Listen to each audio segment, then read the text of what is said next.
Shem Sali says, hi, Dennis, much support from the Philippines. Oh, great. Thank you so much for joining. I'm currently a data analyst intern and currently doing Kaggle datasets to slowly transition into data scientist. Would you vouch for this decision? Absolutely. Absolutely. Data analyst to business, BI roles and into data science is a very valid career path. I have seen people do that career path, and I have brought people along that career path. That's a very common promotion path for some of my less seasoned colleagues. So I think you're definitely on the right track with that. Oh, I'm sorry, I didn't highlight the question. I apologize. So everybody on the chat can see it now.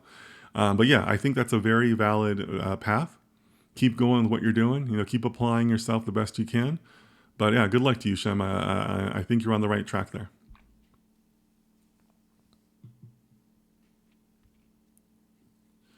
Dennis, I'm on my master's in data science.